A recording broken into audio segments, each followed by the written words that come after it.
Hi, everyone. Today we are going to be doing lecture 9 over chapters 15 and 16, all about qualitative designs.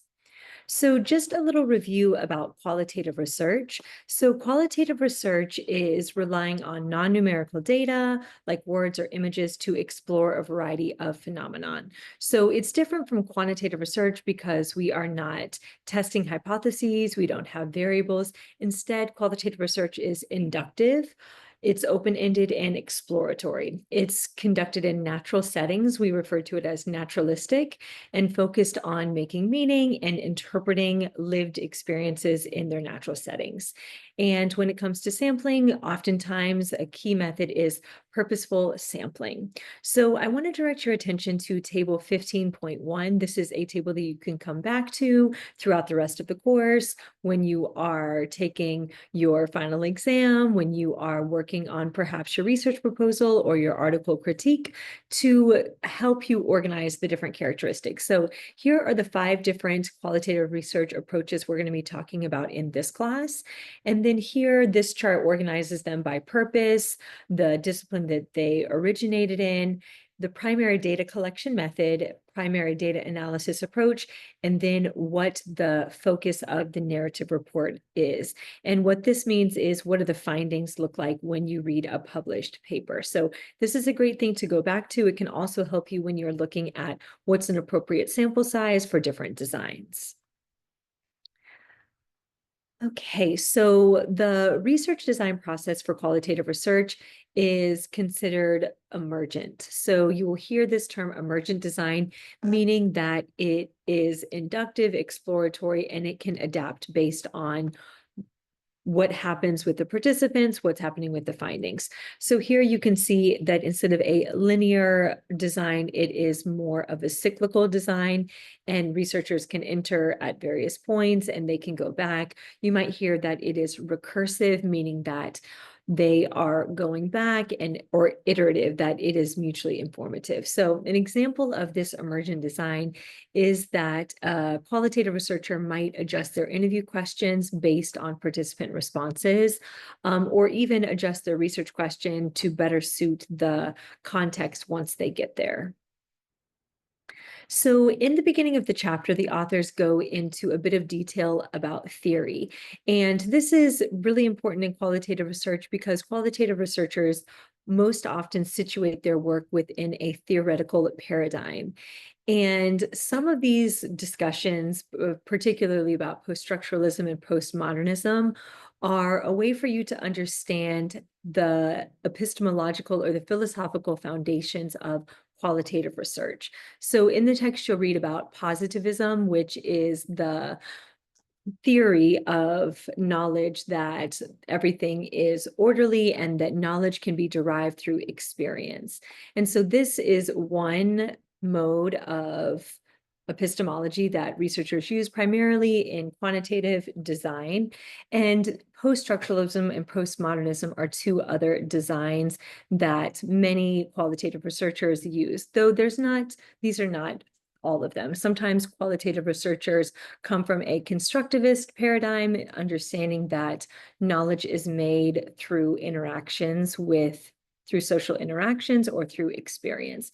But post-structuralism and postmodernism are critiquing the universal structures of society, and instead of saying that these structures are in place, saying that these structures in fact are what constitute us as humans. So if you're interested in those, there are some details in the text and some of the key theorists. But an example of when you might see these theories applied in qualitative research is analyzing how educational policies evolve based on societal discourse.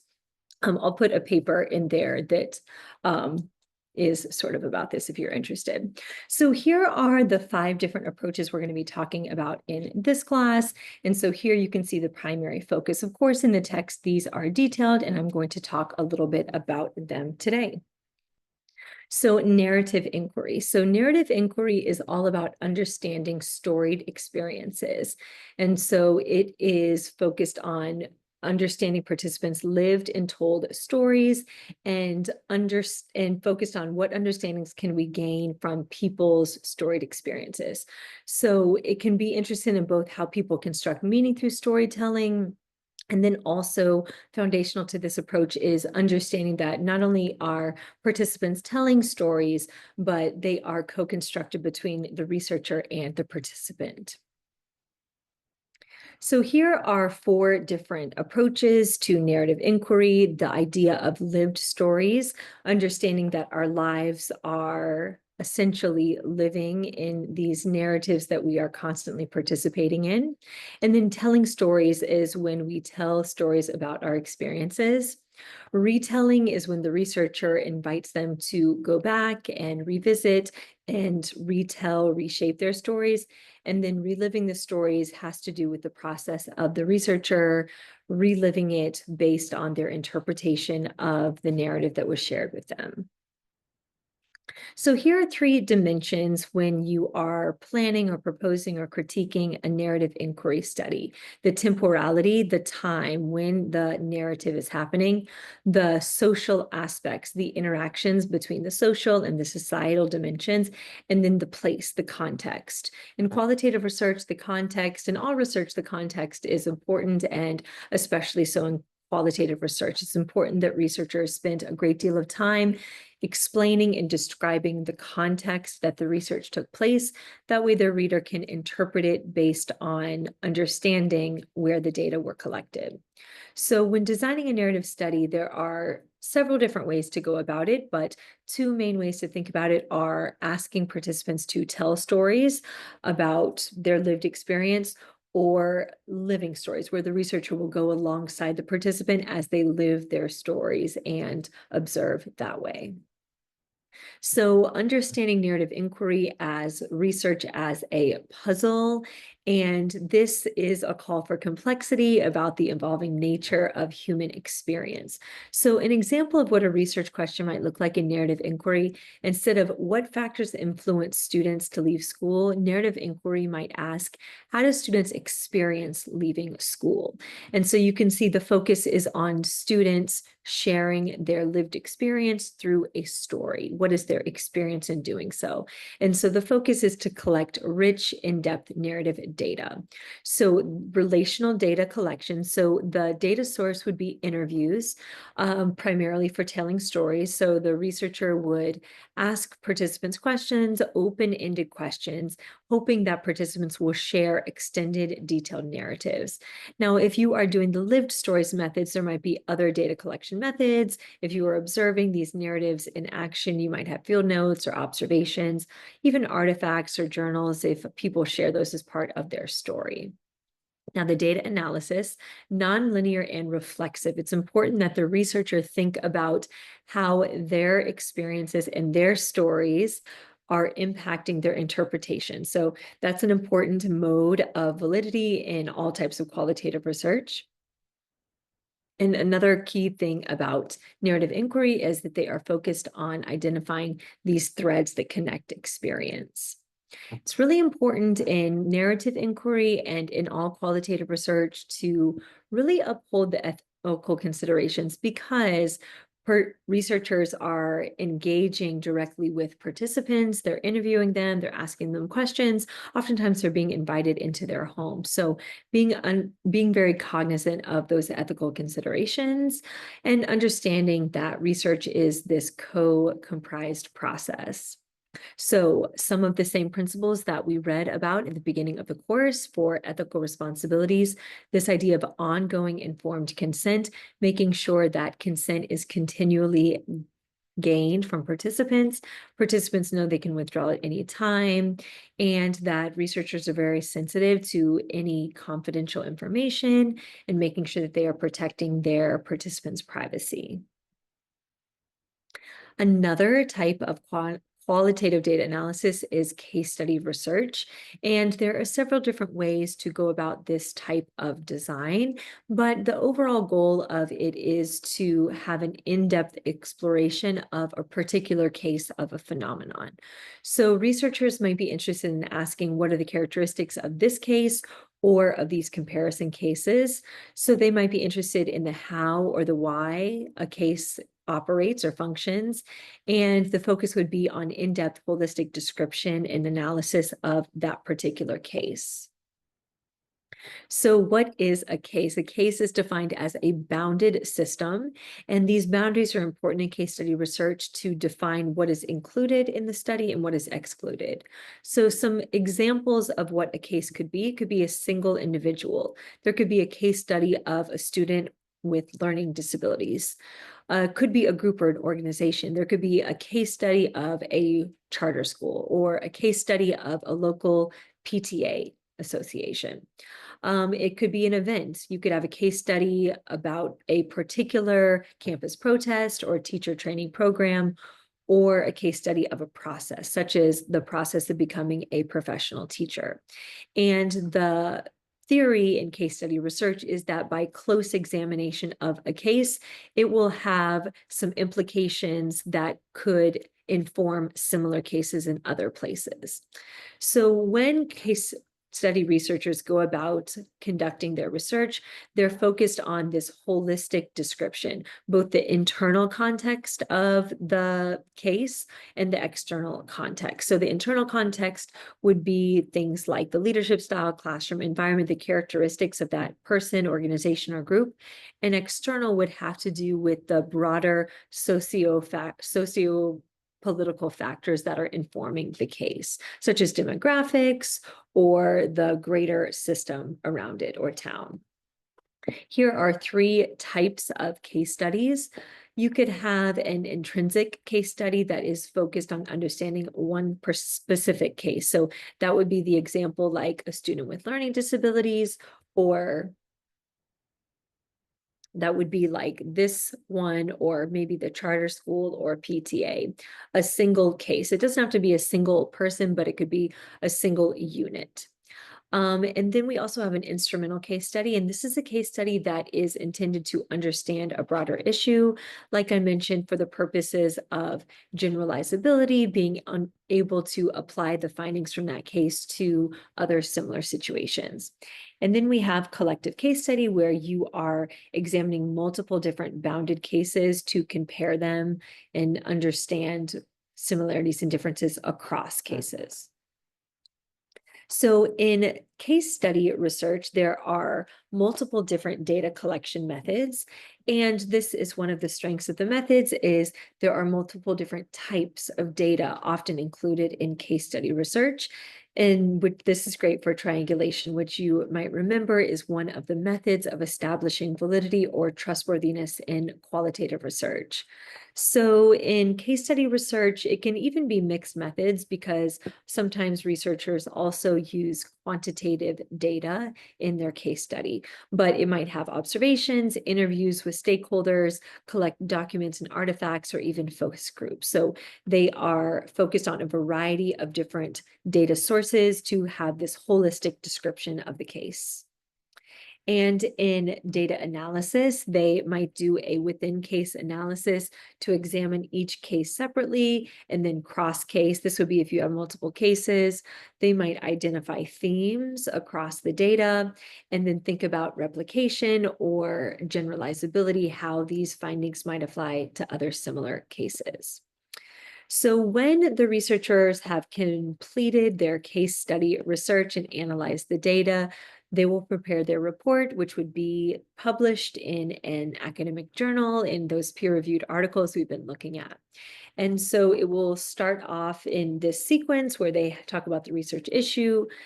They will also share about their methodology, then in their findings, the patterns that they found. And when presenting their findings, they will use a lot of rich descriptions. And this is something characteristic of qualitative research. In quantitative research, you will see statistical analyses in the data tables that show the statistics that were used to generate the findings. In qualitative research, you will see these rich descriptions that are illustrating the findings or the themes. Try to include multiple perspectives, and if it is a multiple case study, that comparative analysis.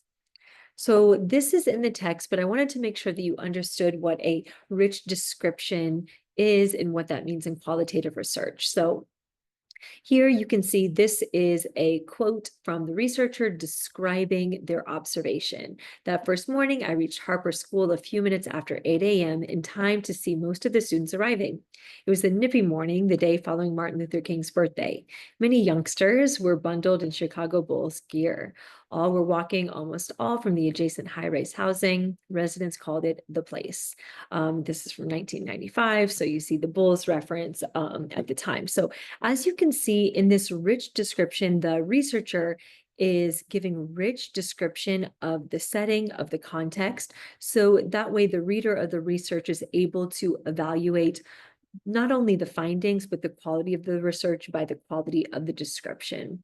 And it helps with this contextual understanding, so readers can understand the context from which the data were collected and help them interpret it. And the researcher is also using the context to interpret their findings as well. Now, another type of qualitative research is phenomenology, and this comes from philosophy, and it is all about understanding lived experience. So this is similar to narrative inquiry in that they are both focused on lived experience. However, there are some key distinctions.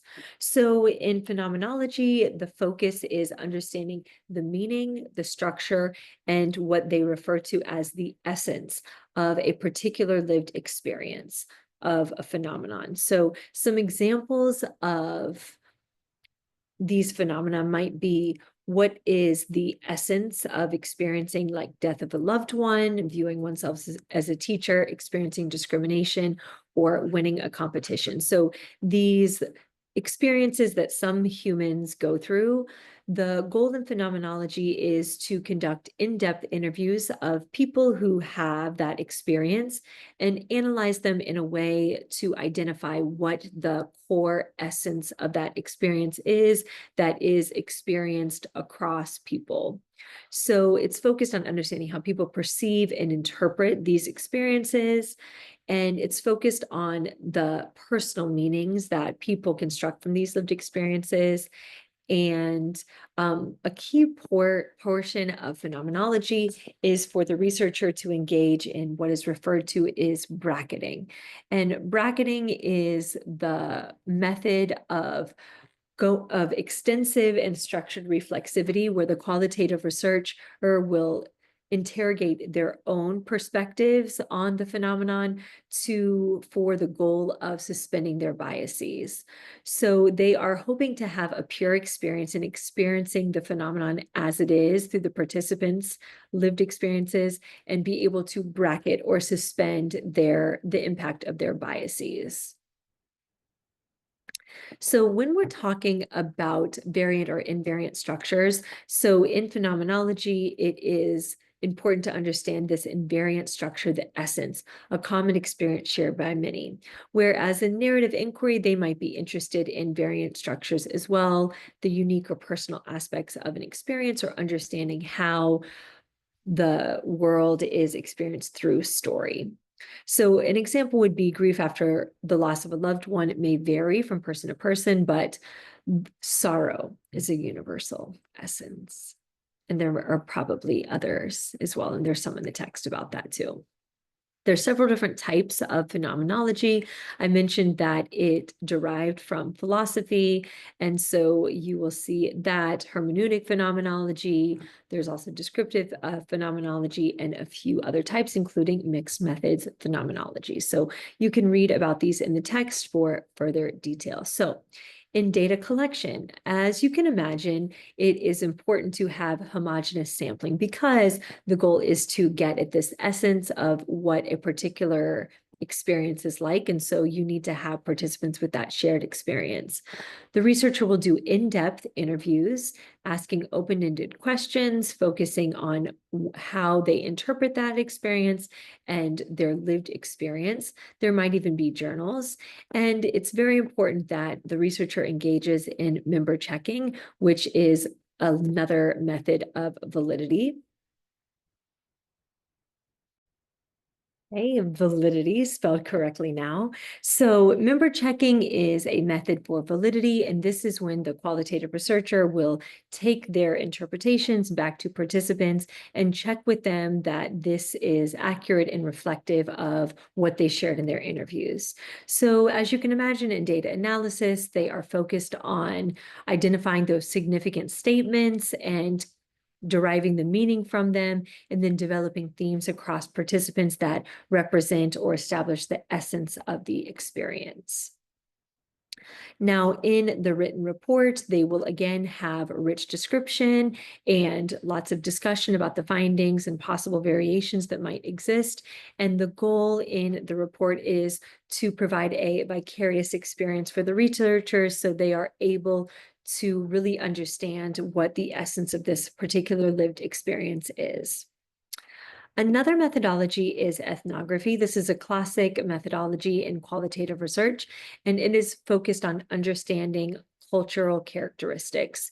So this is when the researcher will go into the field for an extended period of time and observe. Participant observation is key in ethnography, and try to understand a culture. So the culture's beliefs, norms, values, structures. It derived from anthropology. And so it has a bit of storied history in anthropology. However, that is where the method started, where primarily white European anthropologists would go to observe the other. So there are a lot of problematic backings from ethnography. However, it is used today in ethnography, or ethnographic methods are often used to understand culture, such as groups in education settings, like small, particular educational settings, such as maybe like the same examples we looked at for case studies. Perhaps some of those you could explore the culture of a charter school, or the culture of a parent-teacher association, or the culture of a sports team through ethnography. So when ethnographers are focused on culture, it could be classroom culture or a subculture. They're looking for shared beliefs, values, the lore, the language, the rituals, material objects would be some of those aspects of culture. Both material culture, the physical artifacts and structures, and the non-material culture, such as the beliefs and values. There are micro and macro cultures. So macro, larger sociocultural issues such as United States or Japanese culture. And then particularly used in educational research methods are those micro cultures, subgroups within the larger culture, such as a school band or student athletes. So here are some research questions that educational ethnographers might pose. What norms do students follow in a classroom? What values have students internalized? How do students interact with the teacher and the peers? And what motivates students to engage? Now, the data collection in ethnography is specific in that it requires long-term immersion in the field. The researcher is in the field or in the setting, in the culture, for 6 months to a year.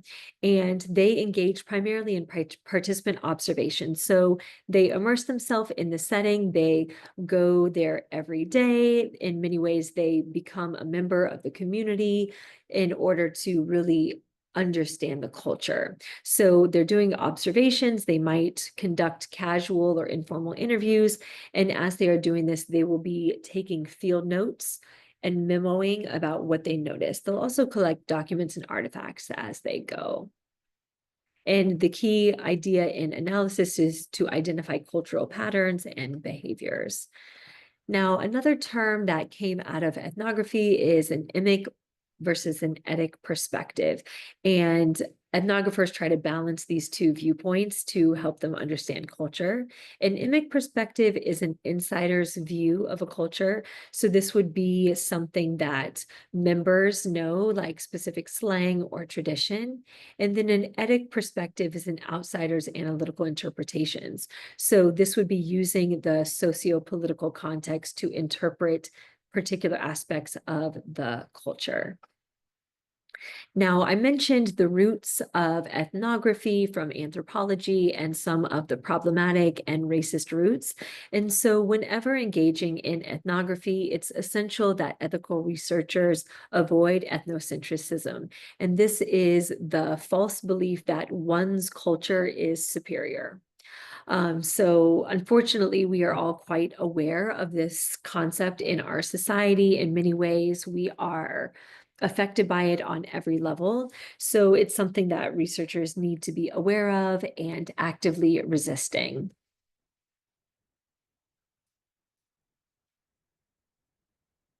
And the last qualitative method is grounded theory. Now, grounded theory came out of sociology, and grounded theory in many ways is reflective of a positivist stance and trying to analyze data in a more empirical way, analyzing qualitative data in a more empirical way. So the goal in grounded theory is to identify a theory of how a particular system or process works based on qualitative data. So it is again inductive. It starts with the data. The researcher analyzes the data to identify patterns, again, for the goal of constructing a theory. So it's different from the others because it doesn't start with a theory. I know that I mentioned postmodernism and post-structuralism at the beginning. Grounded theory does not start with a theory. And the characteristics of the theory that grounded theorists hope to construct from the data are the following. So fit. The theory, the grounded theory or constructed theory should correspond to data in the real world. It should have an element of understanding. It should be understandable for practitioners, generalizability. It should apply beyond the case. And there should be an element of control, meaning that it provides some type of insight for how to manage whatever phenomenon was of interest in the study. It's a bottom-up approach. So starting with the data, identifying patterns, making categories, and from those categories, deriving the theory that's explaining the particular phenomenon. Some of the key characteristics of grounded theory are a constant comparative method and developing tentative categories, additional data to test, and then this idea of theoretical saturation. So the constant comparative method is, as the researchers collect data, they immediately analyze it, and then they compare the new data to data that were already analyzed to try to refine and establish saturation that they are getting close to the theory. And that's what the term theoretical sampling or theoretical saturation refers to. Grounded theorists know that they have enough data once all of the data through the constant comparative method are revealing the same patterns and therefore supporting the same theory. Grounded theory has a very structured coding process. Coding is a method that many qualitative researchers use to analyze their data. And these are the three steps of coding in grounded theory: open coding, axial coding, and selective coding. So it is different in that it has a very prescriptive mode of analysis.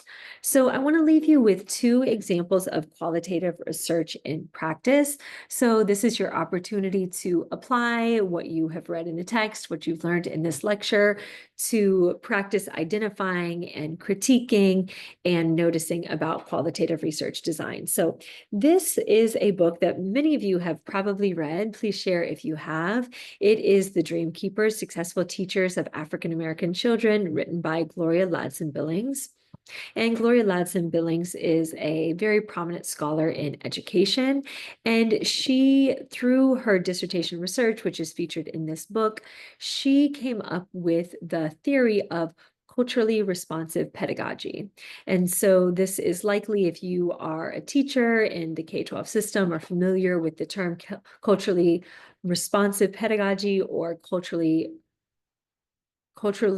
responsive pedagogy or responsive, I'm missing a word there, but you're likely familiar with it. And so I wanted to share with you the research that led to that theory. So these are some excerpts from this book. So here you can see she's talking about her method, classroom observation. She has the years, 1889 to 91. So think about what kind of qualitative research this might be.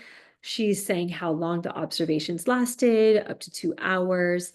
Over the course of the study, she visited classrooms at least 30 times each, then had an additional 20 visits after that.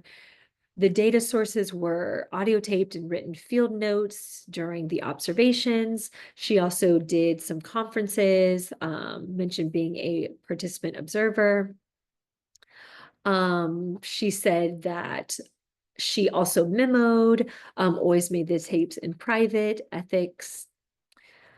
And so again, talking about all of these different notebooks that has her field notes. So what type of qualitative research do you think Gloria Ladsing Billings was conducting? And if you are familiar with some of the findings and you use some of them, feel free to share those as well. And the last example that I am going to share with you is this TED Talk of a researcher talking about an ethnography that she conducted.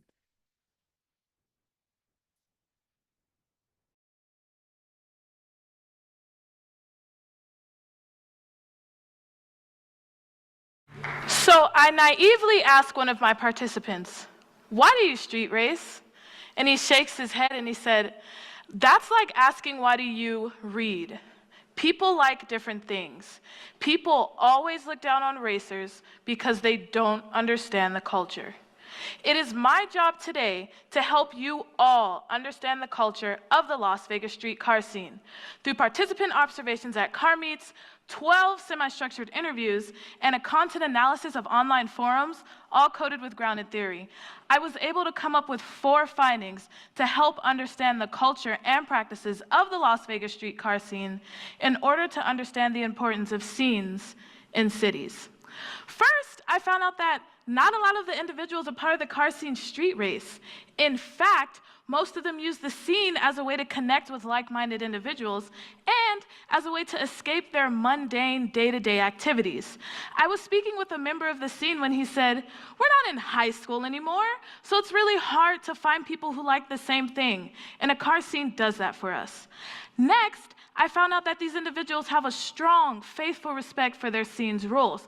Often on their flyers, you'll see the phrase "respect the lot" or "respect the spot." This means no burnouts, no rev outs, basically don't do anything that may draw attention to the police. If this happens, some of the members will attempt to take a picture of the perpetrator, post it on their online forums, and essentially blacklist them from events. A frustrated individual was talking about this when he said, "For some of us, this scene is more than just car meets. It's a family." This leads to my next finding, which is that there are strong familial bonds within the scene. Members of the scene, who are mostly men, will often address each other as brother. They'll bring their families and their pets to events, and when a member of the scene passes away, they have a candlelight vigil, or they'll host a car wash, and various other events to make sure that money for the funeral is taken care of. Finally, these individuals form deep connections with their cars. They spend a lot of time and money really personalizing their vehicles to personify themselves. I spoke with a member of the scene, and I asked him to describe the relationship he had with his car, and he smiled, and he said, "My car keeps me out of trouble. It takes care of me, and I take care of it. The car is an extension of us." So this scene really helps provide a sense of community in a city where community is often assumed to be vacant. And my research helps expand urban sociological scholarship by showing that scenes can serve as a communal proxy in large cosmopolitan cities. Now, my presentation may seem a little short, but if I get at least one individual, just one, to understand the culture of the Las Vegas streetcar scene, then I did my job. Thank you. Okay, so leave your thoughts and questions about qualitative research and your connections, and I will see you in the comments.